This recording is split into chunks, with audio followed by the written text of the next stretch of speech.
स्वीकार कीजिए प्यार भरा नमस्कार। मैं हेमंत और लेकर के हाजिर हूँ आज का करंट अफेयर। दोस्तों, करंट अफेयर की इस सीरीज में ना सिर्फ हम आपको करंट अफेयर के क्वेश्चन ही कवर कराते हैं, बल्कि लास्ट में कुछ बोनस पॉइंट्स भी कवर करते हैं। जैसे आज का जो वीडियो है, इस वीडियो में हम आपके लिए लेकर के आए हैं कुछ राज्यों के प्रमुख त्योहार, जैसे फ्लेमिंगो महोत्सव, धानु यात्रा। इस तरीके से हर एक करंट अफेयर के वीडियो में लास्ट में कुछ ना कुछ बोनस पॉइंट होता है। तो लोग अगर वीडियो को लास्ट तक देखते हैं, पूरा वीडियो देखते हैं, तो आपको बेनिफिशियल रहेगा ये वीडियो। साथ ही साथ में मेरे कुछ साथी ने कहा कि आपके जो क्वेश्चंस होते हैं वो थोड़े इजी टाइप के होते हैं, तो क्वेश्चन को मैंने आज का जो वीडियो है इसमें मॉडरेट लेवल का रखा हुआ है। कुछ क्वेश्चंस मॉडरेट के हैं, कुछ इजी लेवल के हैं। मॉडरेट वाले क्वेश्चंस पहले रखे हुए हैं, पढ़िएगा, समझिएगा, और लगे कि हाँ क्वेश्चन में दम है तो लाइक ज़रूर कीजिएगा और अपने फ्रेंड्स के बीच में शेयर करना ना भूलिएगा। कि साखें रही तो फूल और पत्ते भी आएंगे, यह दिन अगर बुरे हैं तो दिन अच्छे भी आएंगे। पहला प्रश्न है कि स्मॉल फाइनेंस बैंक्स यानी कि एसएफबी के संदर्भ में निम्नलिखित कथनों पर विचार करें। पहला है कि एसएफबी भारत में अव्यवस्थित संख्या को बुनियादी बैंकिंग सेवाएं और क्रेडिट प्रदान करते हैं। दूसरा, इन्हें नाबार्ड द्वारा नियमित किया जाता है। तीसरा, एसएफबी को सभी आरबीआई प्रूडेंशियल मानकों का पालन करना होता है, जिसमें सीआरआर और एसएलआर आवश्यकताएं शामिल हैं। अगला पॉइंट है कि एक यूनिवर्सल बैंक में रूपांतरित होने के लिए एक एसएफबी को कम से कम 15 वर्षों का संतोषजनक प्रदर्शन रिकॉर्ड होना चाहिए। अब ये तो हो गए हमारे कथन। अब कथन के बाद में हमसे प्रश्न पूछा जा रहा है कि उपरोक्त में से कितने कथन सही हैं। कथन कौन कौन से सही हैं? केवल एक कथन सही है, केवल दो कथन सही है, केवल तीन सही है, या फिर सभी चार सही हैं। अब दोस्तों, होता क्या है कि हम इसमें केवल एक में पहला देखेंगे, क्या पहला सही है कि नहीं सही है। अच्छा, केवल दो, दूसरा सही कि नहीं, नहीं। इस तरीके के जो प्रश्न सॉल्व किए जाते हैं उसमें ये देखा जाता है कि क्या पहला सही है। अगर पहला सही है तो हम पहले को टिक कर लेते हैं, हाँ पहला सही है। दूसरा सही है तो टिक कर लिया कि हाँ दूसरा सही है। ठीक है, अभी ये उत्तर नहीं बता रहे हैं, समझा रहे हैं। तीसरा टिक कर लिया, हाँ तीसरा सही, तो यहाँ पे चेक करेंगे हाँ केवल तीन सही है। लेकिन अगर इनमें से सिर्फ पहला और तीसरा सही है तो हम कहेंगे केवल दो सही है। इसमें से सिर्फ एक सही है तो हम कहेंगे केवल एक सही है। अब भले ही ये जो एक है यह एक चौथा वाला सही क्यों ना हो, ठीक है, तब भी कहा जाएगा केवल एक सही है। यानी कि इन्हें चारों कथन में पूछ रहा है कि कितने कथन सही है, कौन सा वाला सही है ये नहीं पूछ रहा है। ज्यादातर स्टूडेंट जो गलती करते हैं वो यहीं पे गलती करते हैं। क्यों देखते हैं कि पहला पहला वाला तो गलत है, चलो पहला गलत हो गया। इस तरीके से क्वेश्चंस आता रहता है, फिर भी गलती करके चले आते हैं। यहां पे प्रश्न पूछ रहा है कि जो ये चार स्टेटमेंट दिए गए, इन चारों स्टेटमेंट से कितने स्टेटमेंट सही हैं। केवल एक सही है, केवल दो सही है, केवल तीन सही है, या फिर सभी चार सही है। तो केवल दो क्वेश्चन सही, यानी कि ओनली टू क्वेश्चन सही है, जो ऑप्शन नंबर बी पे है। कौन कौन से सही हैं इसको देखते हैं। देखिए, पहला वाला सही है। क्यों? क्योंकि जो एसएफबी होते हैं भारत में अव्यवस्थित जनसंख्या जैसे छोटे व्यवसायियों, सूक्ष्म और छोटे उद्योगों, किसानों और असंगठित क्षेत्र को बुनियादी बैंकिंग सेवाएं और क्रेडिट प्रदान करते हैं। ये उन्हीं के लिए बनाए गए हैं। दूसरा लेकिन गलत है। क्यों गलत है? कि एसएफबी को नाबार्ड द्वारा नहीं बल्कि आरबीआई के द्वारा रेगुलेट किया जाता है, नियमित किया जाता है। जैसे कैपिटल स्मॉल फाइनेंस बैंक हो गया, उज्जीवन हो गया, उत्कर्ष हो गया, तो ये जितने भी हैं ये सभी आरबीआई के द्वारा नियमित किए जाते हैं, नाबार्ड के द्वारा नहीं। तो दूसरा गलत हो गया। तीसरा सही है कि एसएफसीज को सभी आरबीआई प्रूडेंशियल मानकों का पालन करना होता है, जिसमें सीआरआर और एसएलआर आवश्यकताएं शामिल है। जैसे कि वाणिज्यिक जो बैंक होते हैं, जो कमर्शियल बैंक होते हैं, जिस तरीके से वो सभी आरबीआई के प्रूडेंशियल्स को फॉलो करते हैं, इनको भी फॉलो करना पड़ता है। तो देखेंगे तो पहला सही हो गया और तीसरा सही हो गया, दूसरा गलत है। चौथा है, ये भी गलत है। एक यूनिवर्सल बैंक में रूपांतरित होने के लिए एक एसएफबी को कम से कम 5 वर्षों का संतोषजनक रिकॉर्ड होना चाहिए, न कि 15 वर्षों का। तो अब यहां पे देखेंगे हमारे दो सही विकल्प है, एक पहला है और एक तीसरा है। लेकिन अगर आप देखेंगे तो यहां पे इस तरीके से देखें तो केवल एक, तो हम क्या करेंगे, हाँ केवल एक सही है टिक करके चले आए, गलत हो जाता है। ठीक, बात समझ में आई ना कि हमें पहले पढ़ना, पढ़ने के बाद में ये भी समझना है कि वो पूछ रहा है स्टेटमेंट कितने सही है, कौन सा वाला सही है नहीं पूछ रहा। क्लियर हो गया? चलो, अगला प्रश्न है कि गोल्डन लैंगर्स या लैंगूर्स भी होता है कि लैंगूर्स के संदर्भ में निम्नलिखित कथनों में से कौन सा या कौन से सही है। गोल्डन लैंगूर्स केंद्रीय और दक्षिण एशियाई क्षेत्र में पाए जाते हैं, पहला स्टेटमेंट है। दूसरा है गोल्डन लैंगूर्स मुख्य रूप से वृक्षों पर रहने वाले होते हैं और 3 से 15 व्यक्तियों के झुंड में रहते हैं। तीसरा है कि गोल्डन लैंगूर एक संकटापन्न प्रजाति है जो साइट्स के अनुपक्ष यानी जिसे कहते हैं इंडेक्स वन में या इंडेक्स फर्स्ट के तहत संरक्षित है। अब आपको बताना है इनमें से कितने विकल्प सही हैं। पूछ रहा है कि नीचे दिए गए विकल्पों में से सही विकल्प चुनिए। विकल्प 1 और 2 सही है, या फिर विकल्प 2 और 3 सही है, केवल 3 सही है, या फिर 1, 2 और 3 तीनों सही है।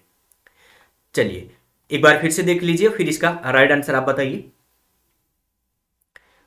ओके, चलिए इसका राइट आंसर है ऑप्शन नंबर बी, केवल 2 और 3 कथन सही है। चलिए पहला गलत क्यों ये देख लेते हैं। गोल्डन लैंगूर्स केवल भारत के असम और पड़ोसी देश भूटान में पाए जाते हैं, और यहां पे हमसे कहा गया था कि गोल्डन लैंगूर्स केंद्रीय और दक्षिण एशियाई देशों में पाए जाते हैं, तो ये इसलिए पहला गलत हो गया। इनका निवास क्षेत्र सीमित है जो भूटान के पहाड़ी क्षेत्रों यानी कि उत्तर, मानस नदी पूर्व और संकोच नदी पश्चिम, ब्रह्मपुत्र नदी दक्षिण के बीच में, यानी कि ये इनका एरिया है। कहा, यानी उत्तर, पूर्व, पश्चिम और दक्षिण के पूरे एरिया को यहाँ पे दर्शा दिया गया है। दूसरा सही है, तो भाई क्यों सही है। गोल्डन लैंगूर्स मुख्य रूप से वृक्षों पर रहने वाले होते हैं। ये अपना अधिकांश समय पेड़ों पर ही बिताते हैं और छोटे समूह में रहते हैं, जो आमतौर पर, ये इंपॉर्टेंट है कि आमतौर पर एक नर और कई मादाओं के साथ मिलकर के बनते हैं। तीसरा सही है कि गोल्डन लैंगूर को आईयूसीएन रेड लिस्ट द्वारा संकटापन्न यानी कि इंडेंजर्ड के रूप में वर्गीकृत किया गया है और साइट्स के अनुच्छेद 1 के तहत ये संरक्षित है, जो इस प्रजाति के अंतरराष्ट्रीय व्यापार पर प्रतिबंध लगाता है। यानी कि अगर साइट्स 1 में कोई भी एनिमल रखा जाता है तो उसका इंटरनेशनल बिजनेस या व्यापार नहीं किया जा सकता। दोस्तों प्रश्न अगर आज के दमदार लग रहे हो तो लाइक बटन पे प्रेस कर दो यार, और वीडियो को लास्ट तक देखो। आप लोग व्यूज नहीं लेकर के आओगे तो फिर यार चैनल ग्रो नहीं कर पाएगा। हम आपके लिए मेहनत कर रहे हैं और आपसे तो कुछ मांग नहीं रहे, बस सिवाय एक लाइक और कमेंट के। हाँ, कमेंट में आप ये भी बता सकते हो कि इसमें भी क्या सुधार किया जाए या किसी और नए टॉपिक पे वीडियो ले आया जाए, वो भी आप बता सकते हो। आपका बहुत बहुत स्वागत है। प्रश्न है कि विकल्प पर विचार करें। पहला है पैरेपार्टिकल्स, दूसरा फर्मियंस, तीसरा फनियंस। अब उपरोक्त में से कौन सा या से क्वांटम मैकेनिक्स में गैर पारंपरिक कण के रूप में वर्गीकृत होते हैं। ये 3 अलग अलग कण दिए गए हैं, पैरापार्टिकल्स है, फर्मियंस है, एनियंस है। कौन से या कौन सा? ऑप्शन ए में है केवल 1, बी में है केवल 2, सी में है 1 और 3, डी में है 1, 2 और 3। चलिए कमेंट करके बताइए। आइए इसका आंसर देख लेते हैं। इसका आंसर है केवल 1। गलत क्यों बाकी भाई? पहला सही है कि पैरा पार्टिकल्स वे कण होते हैं जिनके अद्वितीय निषेध नियम होते हैं, जो फर्मियंस और बोसन से अलग होते हैं और यहां क्वांटम मैकेनिक्स को क्रांतिकारी रूप में ये बदल सकते हैं, तो पहला सही है। दूसरा गलत क्यों हो गया कि फर्मियंस पाउली निषेध सिद्धांत का पालन करते हैं, जिसका मतलब ये है कि 2 समान फर्मियंस एक ही क्वांटम स्थिति में एक साथ नहीं रह सकते, इसलिए गलत हो गया। तीसरा क्यों गलत हुआ भाई? एनियंस वे कण होते हैं जिनका व्यवहार 2 आयामी स्थान में उनके मार्ग पर निर्भर करता है और वे स्थिति परिवर्तनों की याददाश्त रखते हैं जो क्वांटम सूचना के लिए महत्वपूर्ण होते हैं। ठीक है, तो यहां पे जो प्रश्न पूछा गया था उसके अकॉर्डिंग ये गलत है। बाकी इसमें ये तीनों के तीनों जो स्टेटमेंट है यानी कि जो यहाँ पे व्याख्या की गई है वो यहाँ पे सही दी गई है। ये भी इंपॉर्टेंट है कि आप इसे भी याद करते हुए चले। अगला प्रश्न है कि डी नोटिफाइड ट्राइब यानी कि DNTs के बारे में निम्नलिखित कथनों पर विचार करें। पहला, इन्हें क्रिमिनल ट्राइब्स एक्ट को निरस्त किए जाने के बाद डी नोटिफाइड किया गया है।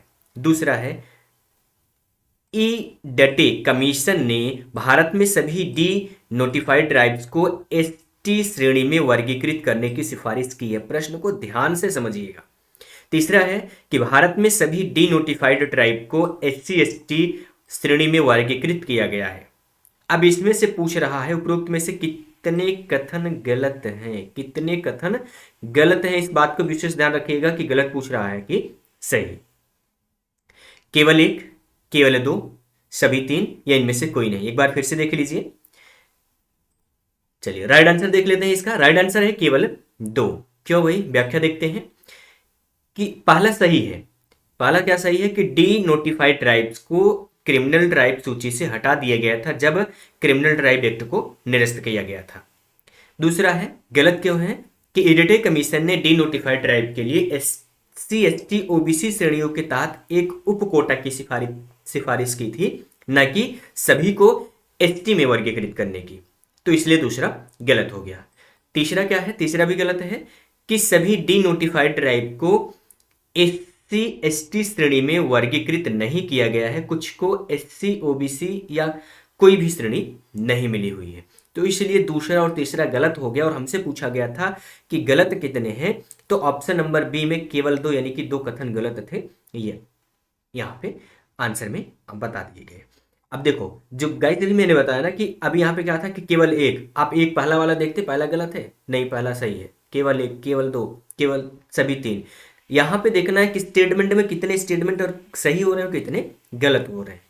ठीक, ज्यादातर लोगों में यही गलती होती है, जो क्वेश्चंस आते हुए भी वो गलत करके चले आते हैं। चलो अगला प्रश्न है कि साइबर सुरक्षा अवधारणाओं के संदर्भ में निम्नलिखित कथनों पर विचार कीजिए। तो साइबर सिक्योरिटी से संबंधित प्रश्न है कि फिशिंग एक तकनीक है जो संवेदनशील जानकारी प्राप्त करने के लिए विश्वसनीय इकाई के रूप में प्रच्छन्न होती है। अभी प्रच्छन्न क्या होता है इंग्लिश में समझाते हैं। रैनसम वेयर एक प्रकार का मेलवेयर है जो फाइलों को एनक्रिप्ट करता है और डिक्रिप्शन के लिए भुगतान यानी कि पेमेंट की मांग करता है। तीसरा, टू फैक्टर ऑथेंटिकेशन या प्रमाणीकरण सुरक्षा को बढ़ाता है क्योंकि यह एक्सेस देने से पहले दो प्रकार की सत्यापन विधियों की आवश्यकता होती है। तो टू फैक्टर के बारे में बता रहा है, रैनसम वेयर के बारे में बता रहा है और फिशिंग के बारे में बता रहा है। आपको बताना है कि उपरोक्त में से कितने कथन सही हैं, केवल एक, केवल दो, सभी तीन या इनमें से कोई नहीं। राइट आंसर है सभी तीन, ऑप्शन नंबर सी सही जवाब है। सभी तीनों क्यों सही है इसकी व्याख्या देखते हैं। देखो फिशिंग एक तकनीकी है जो एक विश्वसनीय इकाई के रूप में प्रच्छन्न होकर के संवेदनशील जानकारी प्राप्त करती है। यह आमतौर पर ईमेल या वेबसाइटों का उपयोग करती है जो वैध लगती है यानी कि देखने में सही लगती है। तो देखो फिशिंग क्या है कि एक टेक्निक है, अभी यहाँ पे कहा रहा था ना कि प्रच्छन्न, that masquerades as a trustworthy entity to obtain sensitive information. तो जो मस्कर्ड्स कहे जाते हैं उन्हें हिंदी में कहा जाता है प्रच्छन्न। ठीक है। दूसरा, रैनसमवेयर एक प्रकार का मेलवेयर है जो फाइलों को एनक्रिप्ट करता है और डिक्रिप्ट के लिए यानी कि जब आप उसको डिक्रिप्ट करना चाहेंगे तो पेमेंट की मांग करता है, ये रैनसमवेयर का होता है। और तीसरा, two factor authentication, I hope कि आप सभी लोग जानते होंगे, आपके व्हाट्सएप में भी, ईमेल में भी, लगभग हर जगह पे तो अब तो टू फैक्टर ऑथेंटिकेशन लगा हुआ है। तो टू फैक्टर ऑथेंटिकेशन सुरक्षा को बढ़ाता है क्योंकि यह एक्सेस देने से पहले दो प्रकार की सत्यापन विधियों की यहाँ पे आवश्यकता होती है, जिससे अनधिकृत एक्सेस का खतरा कम होता है। ठीक है। चलो अगला प्रश्न है कि निम्नलिखित माफ कीजिएगा, भारतीय संविधान के किस अनुच्छेद में समान अवसर का अधिकार दिया गया है? अनुच्छेद 14 में, अनुच्छेद 16 में, अनुच्छेद 18 में या फिर अनुच्छेद 21 में? चलो ये तो बता ही सकते हो, कमेंट करके बताओ। अब वीडियो को देख रहे हो, यहां तक देख करके आए हो तो पढ़ने वाले स्टूडेंट हो, बताओ। नहीं बता, चलो कोई नहीं। Option number B is right answer. B में क्या है? अनुच्छेद 16 यानी कि आर्टिकल 16। अनुच्छेद 16 समानता के अधिकार का विस्तार है जो विशेष रूप से सार्वजनिक रोजगार में समान अवसर प्रदान करता है। इसमें प्रावधान है कि किसी भी नागरिक को धर्म, जाति, वंश, लिंग, जन्म स्थान या इनमें से किसी भी आधार पर रोजगार या नियुक्ति के अवसर से वंचित नहीं किया जाएगा। इसमें आरक्षण का प्रावधान क्या है? अनुच्छेद 16(4) और अनुच्छेद 16(4)(a) सामाजिक और शैक्षणिक रूप से पिछड़े वर्गों के लिए आरक्षण की अनुमति देते हैं।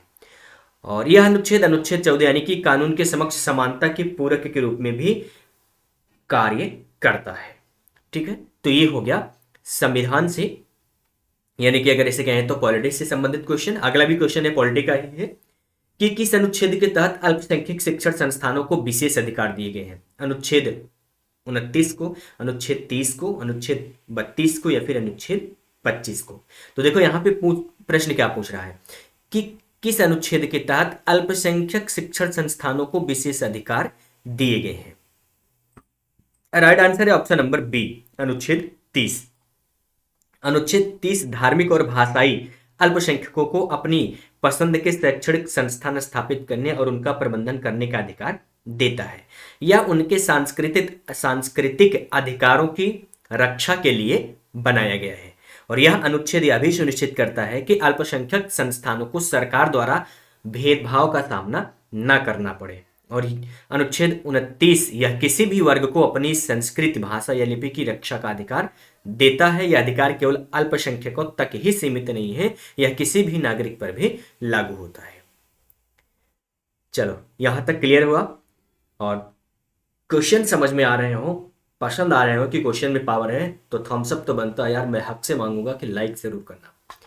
अगला प्रश्न है कि कौन सा अनुच्छेद मूल अधिकारों के उल्लंघन के लिए संवैधानिक उपचारों का अधिकार प्रदान करता है? अनुच्छेद 19, अनुच्छेद 21, अनुच्छेद 32 या फिर अनुच्छेद 35? ये तो पता ही होगा यार, चलो कमेंट करके बता दो। ठीक है, राइट आंसर है ऑप्शन नंबर सी, यानी कि अनुच्छेद 32। अनुच्छेद 32 डॉक्टर भीमराव अंबेडकर द्वारा संविधान का हृदय और आत्मा कहा गया। एक बार प्रश्न पूछा गया था कि डॉक्टर भीमराव अंबेडकर के द्वारा संविधान के किस अनुच्छेद को संविधान का हृदय और आत्मा कहा गया है? तो अनुच्छेद 32 को संविधान का हृदय और आत्मा कहा गया है। यह नागरिकों को अपने मूल अधिकारों की रक्षा के लिए सीधे सुप्रीम कोर्ट में रिट दायर करने का अधिकार प्रदान करता है। रिट क्या होता है? रिट 5 प्रकार के होते हैं, जिसमें हैबियस कार्पस है, मैंडमस है, प्रोहिबिशन है, कोएरेंटो है और सर्टियोरॉरी है। जिसमें कि हैबियस कार्पस पे भी आपको एक फिल्म, धाशो फिल्म सूर्या की देखने को मिली होगी, जो जब नाम से आई थी। इसी में कुछ और भी ऐड है कि अनुच्छेद 226 इस प्रकार का अधिकार उच्च न्यायालय के लिए भी प्रदान करता है और यह अनुच्छेद न्यायपालिका को मौलिक अधिकारों की रक्षा का सबसे महत्वपूर्ण माध्यम बनाता है। यानी कि जो 32 में है वही 226 में उच्च न्यायालय को अधिकार प्रदान करता है। ये जो है ये सुप्रीम कोर्ट के लिए बात की गई, यानी कि जो 32 है यहाँ पे सीधे सुप्रीम कोर्ट में जा सकते हैं। अगला प्रश्न है कि भारतीय संविधान में धार्मिक स्वतंत्रता का अधिकार किन अनुच्छेदों के अंतर्गत आता है? अनुच्छेद 23-24 के अंतर्गत, अनुच्छेद 19 से 21 के अंतर्गत, अनुच्छेद 25 से 28 के अंतर्गत या फिर अनुच्छेद 14 से 18 के अंतर्गत? Right answer is option number C, अनुच्छेद 25 से 28 के अंतर्गत है, जो कि धार्मिक स्वतंत्रता का अधिकार देता है। अनुच्छेद 25 से 28 धार्मिक स्वतंत्रता के अधिकारों को परिभाषित करते हैं, जिसमें 25 से है धर्म की स्वतंत्रता का अधिकार, 26 है धार्मिक मामलों का प्रबंधन करने की स्वतंत्रता, 27 है धार्मिक उद्देश्यों के लिए कर भुगतान की बाध्यता नहीं है। और क्या है इसमें? चलो, अनुच्छेद 28 में विशेष रूप से राज्य द्वारा संचालित या सहायता प्राप्त संस्थानों में धार्मिक शिक्षा की स्वतंत्रता, और यह अधिकार सभी नागरिकों को दिया गया है, लेकिन सार्वजनिक व्यवस्था, नैतिकता और स्वास्थ्य के अधीन है।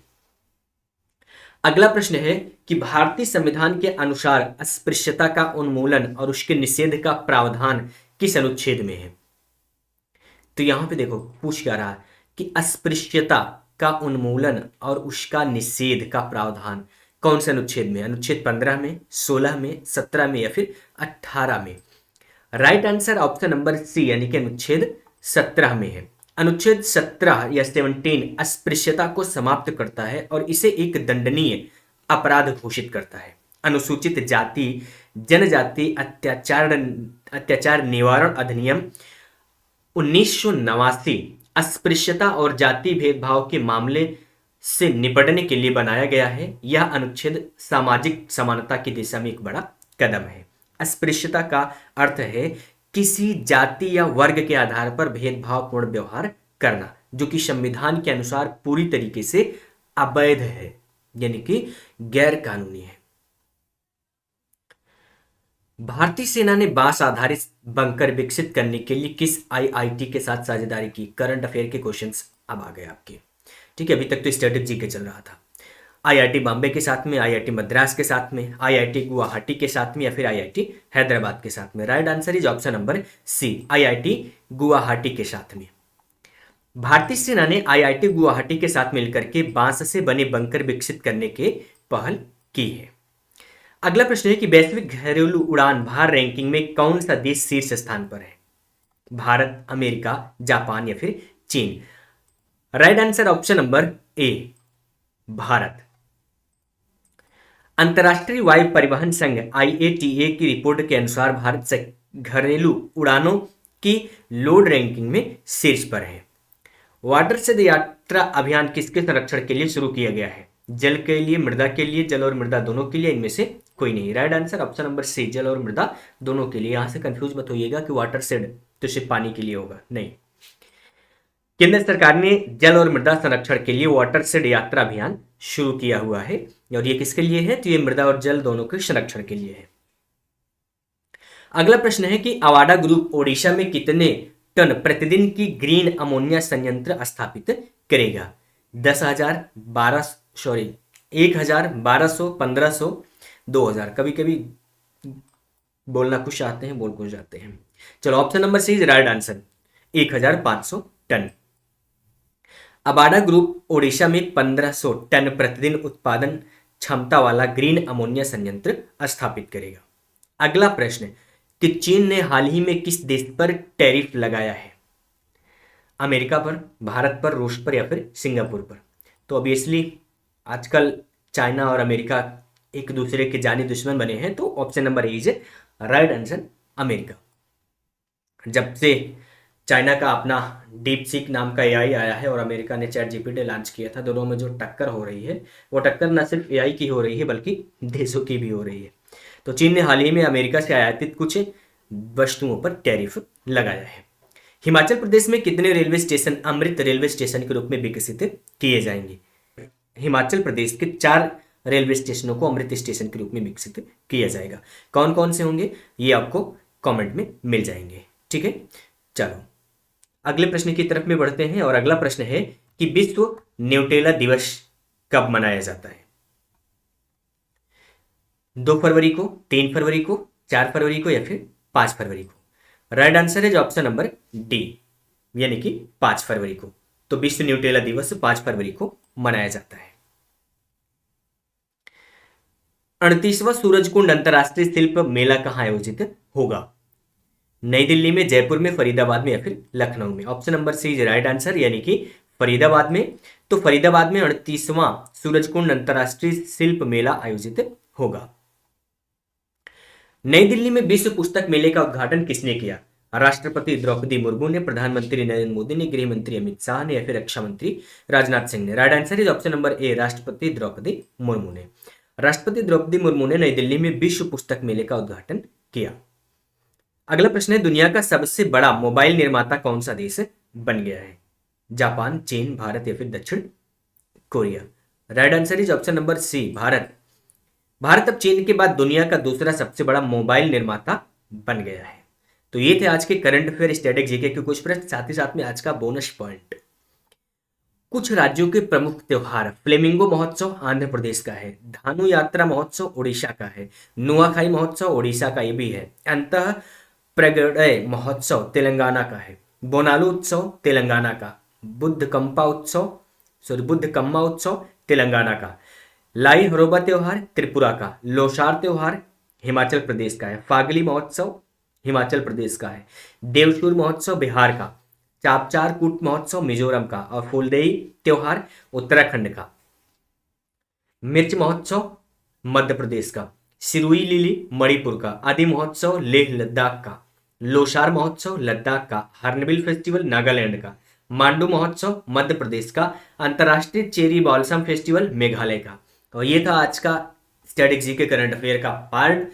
गाइस ये अगर वीडियो पसंद आया तो इसे लाइक जरूर कीजिएगा, फ्रेंड्स के बीच में शेयर करना ना भूलिएगा, और हाँ सब्सक्राइब तो करके ही जाओ यार अगर आपने सब्सक्राइब नहीं किया हुआ है। व्यूज़ को बढ़ाओ, लाइक को बढ़ाओ, टाइम अगर आप व्यूज़ पे दोगे तो मैं टाइम आपको कंटेंट पे ले आने के लिए दूंगा, प्रॉमिस। मिलते हैं अगले वीडियो में, तब तक के लिए बाय बाय।